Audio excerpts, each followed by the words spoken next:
पवित्र पोर्टल भरती टेट 2025 या संदर्भात शासनाने खूप चांगले चांगले निर्णय घेतलेले आहेत. त्यामध्ये पेसा भरती 50% कोकणमध्ये एक शिक्षकीय शाळा, त्यानंतर सांगायचं झालं तर आश्रमशाळासुद्धा पोर्टलला देण्यासंदर्भामध्ये सुतोवाच शिक्षण मंत्र्यांनी केलं. हे सगळे चांगले निर्णय आहेत. 2,500 पदोन्नतीने भरली जाणारी पदं तीसुद्धा पोर्टल थ्रू भरली जाणार. हा सुद्धा खूप चांगला निर्णय आहे. कालच्याच व्हिडिओमध्ये आपण जे म्हटलं की जी चौकशी लागलेली आहे 2017, 2022 आणि 2000 ह्या मधल्या कालखंडामध्ये जे पवित्र पोर्टल बाह्य शिक्षक लागलेत आणि त्या जागा फर्स्ट टप्प्यात जरी नाही आल्या तरी सेकंड टप्प्यामध्ये येऊ शकतात. तर ह्या सगळेच शासन निर्णय या संदर्भातील आणि शासनाने घेतलेली भूमिका आणि माननीय शालेय शिक्षण मंत्री दादासाहेबजी भुसे यांनी घेतलेली भूमिका ही स्तुत्य आहे आणि त्याचं आपण काय करूया, समर्थनच करतो. आणि म्हटले तसे जून जुलैपर्यंत भरती प्रक्रिया बऱ्यापैकी चांगल्या प्रकारे पहिला टप्पा हा पुढे आलेला असेल याबाबत मला तरी शंका नाही. परंतु या भरती दरम्यान जे GR आले त्यामध्ये मला खटकणारा निर्णय जो आहे तो एक निर्णय म्हणजे की अगोदर जे शिक्षण सेवक म्हणून कार्यकर्ता आहेत, अगोदर जे नोकरी लागलेले आहेत पवित्र पोर्टल थ्रू, त्यांचा जो कालावधी आहे तो ग्राह्य धरण्याचा निर्णय मात्र मला खटकलेला आहे. नमस्कार, मी प्राध्यापक श्रीकांत मुजमुले, टीचर्स एक्झाम कट्टा चॅनलवर तुमचं स्वागत आहे. चॅनलला जर पहिल्यांदाच भेट देत असाल तर प्लीज सबस्क्राईब करून घ्या आणि व्हिडिओ आवडला तर नक्कीच लाईक करा. आता तुम्ही म्हणाल का तुमच्या काय पोटात दुखतंय? विचार करा, 2,11,000 विद्यार्थ्यांपैकी जवळपास 2,80,000 1,80,000 पोरांनी पोर्टलला रजिस्ट्रेशन केलेलं आहे.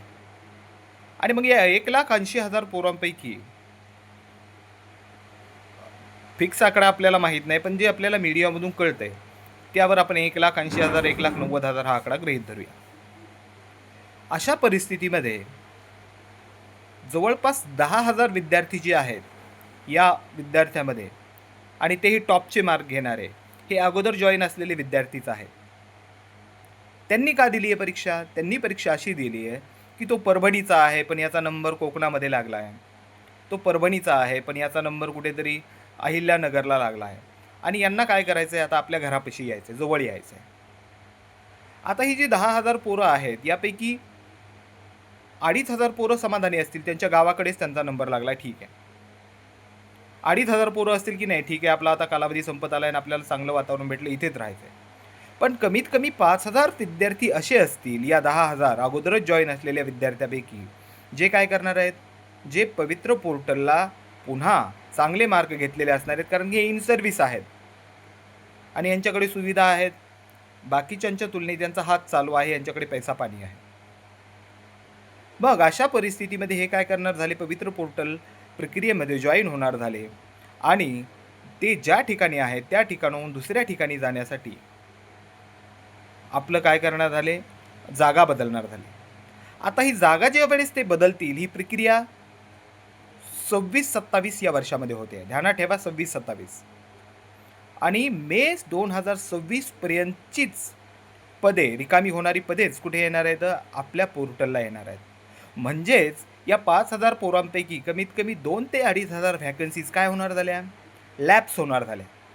ती पोरं ह्या पवित्र पोर्टलला जर 20,000 जागा आल्या, 15,000 जागा आल्या, त्यापैकीच 2,500 पदांसाठी ही अगोदरच लागलेली पोरं येणार आहेत. मग ही अगोदरच लागलेली पोरं आल्यानंतर अगोदरच ज्यांच्याकडे नोकरी आहे तीच पोरं 2,500 पदं खातील, कमीत कमी 2,500 पदं खातील. मग अशा परिस्थितीमध्ये ज्यांच्याकडे अगोदरच नोकरी आहे पण त्यांना फक्त आपल्या घराजवळ यायचं आहे, म्हणून काय होणार झालं, 2,500 जी पोरं नवीन लागणार होती, ज्यांच्याकडे नोकरीच नाही, पोटापाण्याची सोयच नाही, त्या पोरांचं काय होणार आहे, नुकसान होणार आहे. आणि हा निर्णय कुठेतरी विद्यार्थ्यावर 2,500 ते 2,500 विद्यार्थ्यावर नक्कीच अन्याय होणार आहे. आपण याला मिनिमाइज जरी केलं, मिनिमम जरी केलं, तरी कमीत कमी 1000-1500 पोरांचं तरी नुकसान होणार नाही. 1000-1500 एका जागेसाठी जीव तोडून मेहनत करतायत पोरं. 100-200 जागेसाठी लाख-लाख, दीड-दीड, 2-2 लाख फॉर्म येत आहेत. आणि अशा वेळेस जर तुम्ही 1000 आणि 1500 जागा फक्त तुमच्या घरच्या सोयीसाठी करतायत, शासनाने बदली धोरणही चांगलंच लवचिक केलेलं आहे. अशा परिस्थितीमध्ये त्या संदर्भात तुम्ही मागणी करावी. अजूनही लवचिक धोरण राबवावं असं वाटत असेल तर त्या संदर्भात मागणी केली जाणार आहे ना. आज ना उद्या ती मागणी मान्य होणार आहे. पण अशा परिस्थितीमध्ये जर तुम्ही 2-2.5 हजार जागा अगोदरच लागलेले विद्यार्थी खात असतील, तर मग मात्र खूप मोठं नुकसान होणार आहे टेट 2025 च्या विद्यार्थ्यांचं. त्यामुळे हा निर्णय मला काही आवडलेला नाही आहे. शासनाने याचा पुनर्विचार करावा अशी माझी मागणी आहे. दुसरी गोष्ट, अनलिमिटेड आणि लिमिटेड प्रिफरन्स वाद घालत बसण्यापेक्षा हा जो विषय आहे की पाठीमागचा अनुभव काय म्हणता येईल की शिक्षण सेवक पदाचा अनुभव ग्राह्य धरण्याचा, तो नाही धरला तर काय होणार आहे? नुकसान काहीच नाही ना त्या विद्यार्थ्याचं. ते जिथं आहे तिथं नोकरीला राहणार आहेत.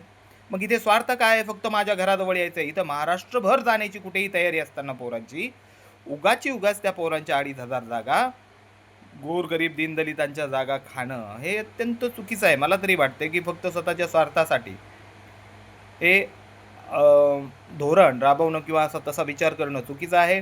लिमिटेड अनलिमिटेड हा वाद करत बसण्यापेक्षा या विषयावर आवाज उठवलेला कधीही उत्तम राहील. एक तर व्हॅकन्सीज वाढतील. दुसरी गोष्ट, लिमिटेड प्रिफरन्स हे चांगलेच आहेत आणि त्याचा आपण पाठपुरावा केलेला आहे आणि तो करतच राहू.